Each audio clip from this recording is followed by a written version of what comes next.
Hablemos de promoción de salud mental en tiempos de COVID-19, episodio número 1.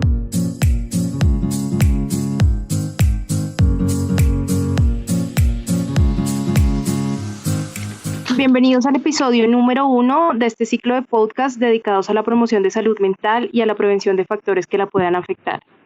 Esta iniciativa hace parte del proyecto de telepsicología unadista, con el que nos hemos propuesto democratizar el acceso a la orientación psicológica a lo largo y ancho del país a través de las TICs, y que se fundamenta desde una perspectiva social comunitaria, lo que constituye nuestra impronta. Mi nombre es Mónica Agudelo, soy psicóloga, docente del programa de psicología de la UNAD, y hoy los estaré acompañando en este espacio. Bienvenidos.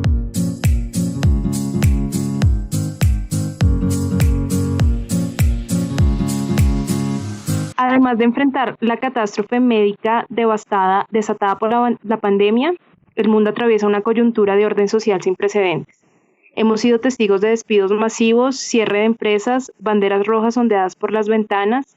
Los hábitos de la mayor parte del mundo cambiaron abruptamente. El teletrabajo llegó para solucionar la vida laboral e invadir la vida personal, y los casos de violencia intrafamiliar aumentaron al ritmo que se esparce la pandemia. En este primer episodio hablaremos de problemas psicosociales caracterizados por violencia en tiempos de COVID-19.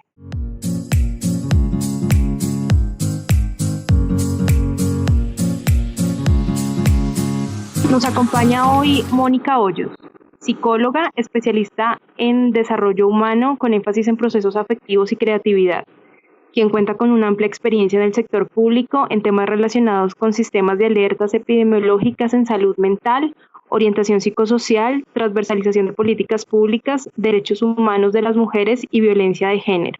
Bienvenida, Mónica, al episodio número 1 de este ciclo de podcast dedicados a hablar de promoción de salud mental en tiempos de COVID-19. Bueno, muchísimas gracias por la invitación, Mónica. Para mí como psicóloga es muy grato ver cómo se desarrollan este tipo de iniciativas que encaminan a brindarle herramientas de promoción y de prevención de salud mental a las personas que pueden estar siendo víctimas de violencia. ¿Qué claves le darías a las mujeres que nos están escuchando para que puedan reconocer si están siendo víctimas de violencia de género o a las que estén en riesgo de serlo? ¿Cómo identificar conductas de riesgo? Bueno, lo primero y muy importante, no solamente para las personas que están siendo víctimas, sino también para los profesionales que están atendiendo a estas mujeres, es la comprensión de lo que significa una violencia y los tipos de violencia que existen. La sombrilla de violencia es muy amplia y acoge una cantidad de conductas y de situaciones que desafortunadamente pues hemos normalizado socialmente, pero que siguen siendo violencia. Entonces es súper importante que además de reconocer violencias como la física y como la sexual, que son violencias que pueden dejar una marca en el cuerpo, que también aprendamos a reconocer y a visibilizar violencias como lo son la psicológica, la económica, la patrimonial, que son muy evidentes en situaciones de contextos de violencia intrafamiliar, en donde posiblemente las mujeres son manipuladas por sus parejas a través de esta violencia psicológica, a través de esta violencia económica para que esta mujer acceda a los maltratos y de pronto como a estas conductas que estamos normatizando socialmente. Entonces, súper importante el reconocimiento de los tipos de violencia y además de esto un llamado a los profesionales que están atendiendo casos de violencia para el reconocimiento de la violencia a través de la ley, de lo que cobijan las leyes en nuestro país y específicamente de la ley 1257 del año 2008. ¿Cómo empoderamos a las niñas y mujeres para que no sean presas fáciles de este flagelo?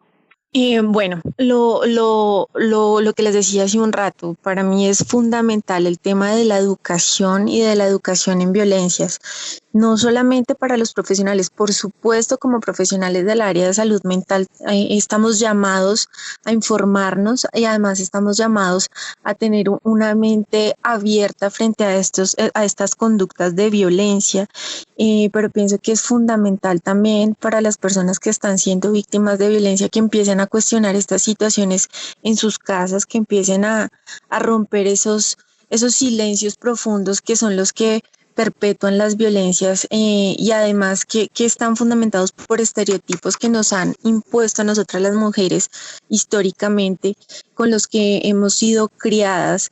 Entonces, súper importante, como les decía hace un rato, el reconocimiento de la ley y de lo que cobija esta ley, porque desafortunadamente en el contexto social, cuando hablamos de castigo, es que empezamos a ponerle un poco de atención a las situaciones. Entonces, cuando sabemos que una violencia psicológica puede ser castigada desde el área jurídica, pues seguramente hay un reconocimiento diferente. ¿Qué estrategias recomendarías para realizar un acompañamiento psicológico a las víctimas de violencia de género? Bueno, esta pregunta es bastante amplia y pienso que aquí podemos hacer un llamado, uno, a las víctimas y dos, a los profesionales que están atendiendo a estas personas.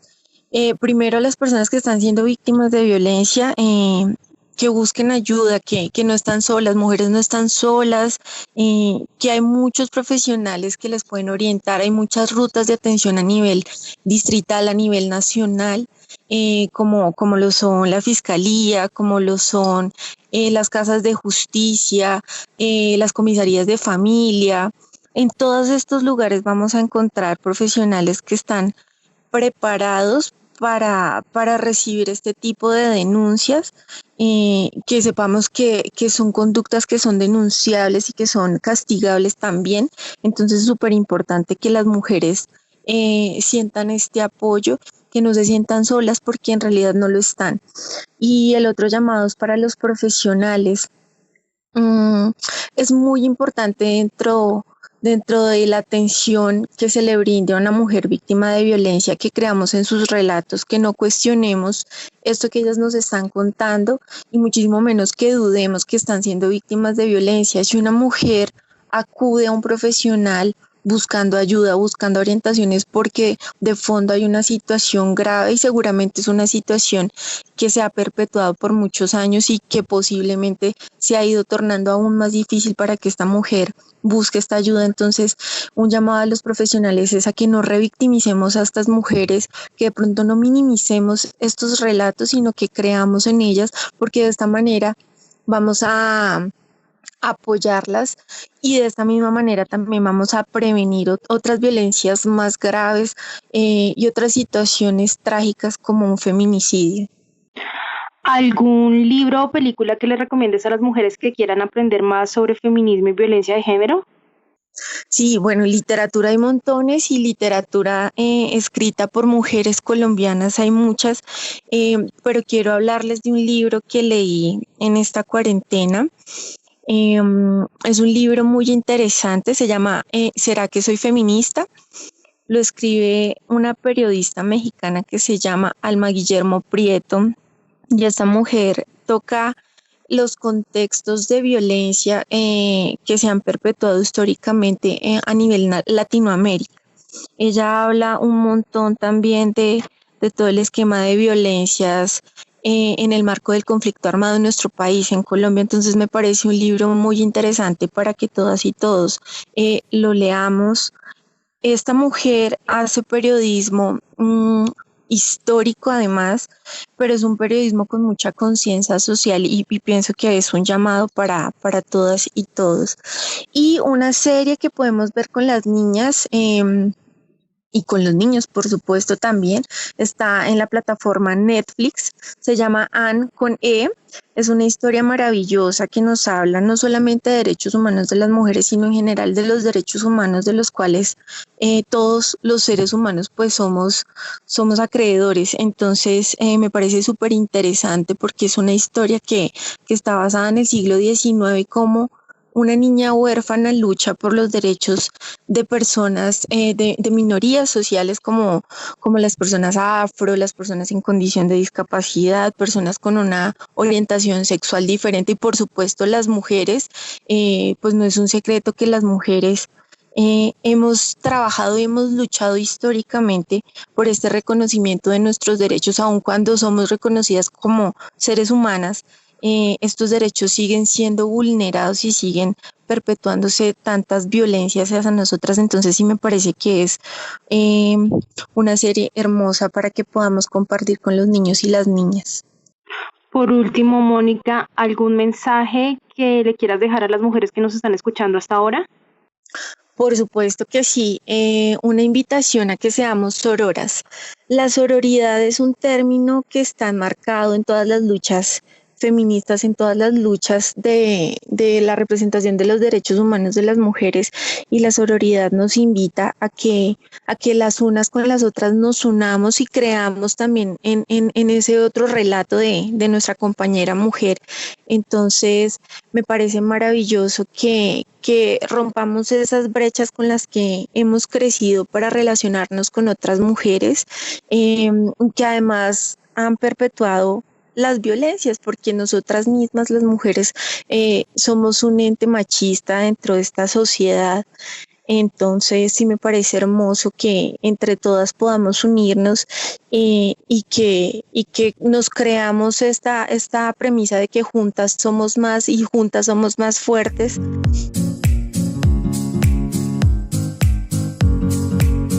También me acompañan Diana, Nancy, Angélica, Judith y Alba, psicólogas en formación, practicantes en el proyecto de telepsicología, quienes nos orientarán con algunos datos y definiciones.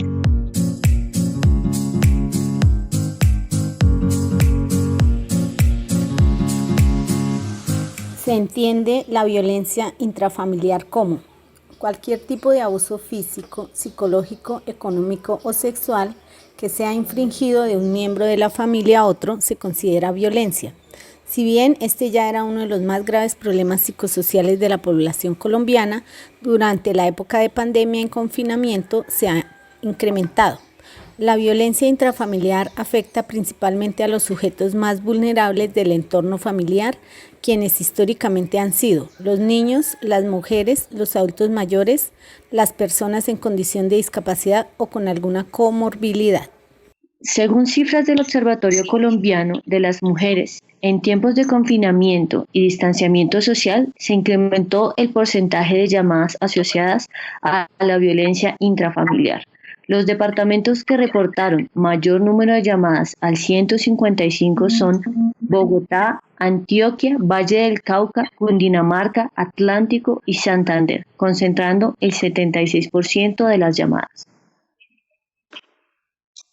La intimidación de las mujeres se incrementa durante las emergencias globales. En las circunstancias de alerta humanitaria y situaciones de salud pública, según datos de la ONU, el coronavirus afecta desde 3 perspectivas a las mujeres, desde la salud, la violencia doméstica y el cuidado de los otros. La crisis desatada por la pandemia de COVID-19 incrementó negativamente la inseguridad de las mujeres al interior de su hogar, ya que el confinamiento aumentó las modalidades de control que ejercen los maltratadores. En Colombia, las mujeres asumen desproporcionadamente el cuidado no remunerado en promedio. En promedio, ejecutan 50.6 horas semanales frente a 23 horas que asumen los hombres. Con el cierre de los colegios, el teletrabajo, la contención emocional y el cuidado de los enfermos, el promedio de horas de trabajo en el hogar aumentó preocupantemente para las mujeres, poniendo en riesgo la estabilidad mental de las mujeres y la armonía de los hogares. Vamos a repasar las líneas y las rutas de atención a donde pueden acudir las mujeres víctimas de violencia.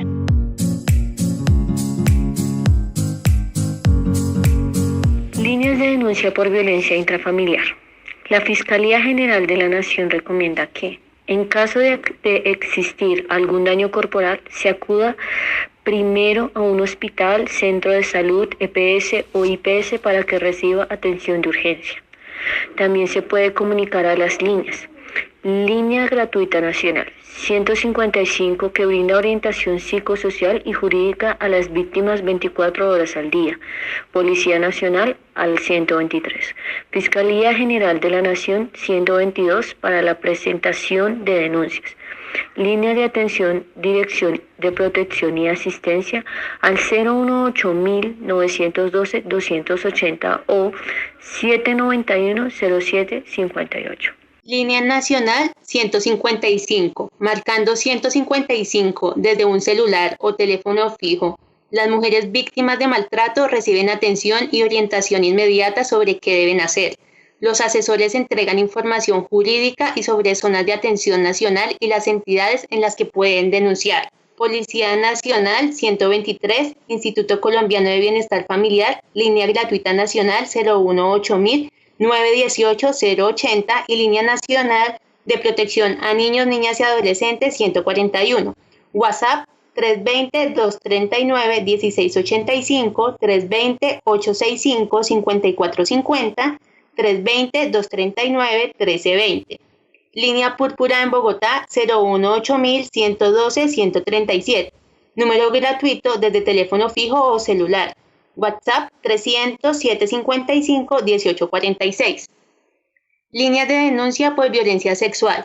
CAIBAS, teléfono conmutador 437-7630, disponible lunes a viernes de 8 a.m. a 5 p.m. Línea gratuita nacional, Instituto Colombiano de Bienestar Familiar 018.000 91 80 80, disponible las 24 horas. Línea 141, línea gratuita nacional para denuncia, emergencia y orientación, disponible las 24 horas.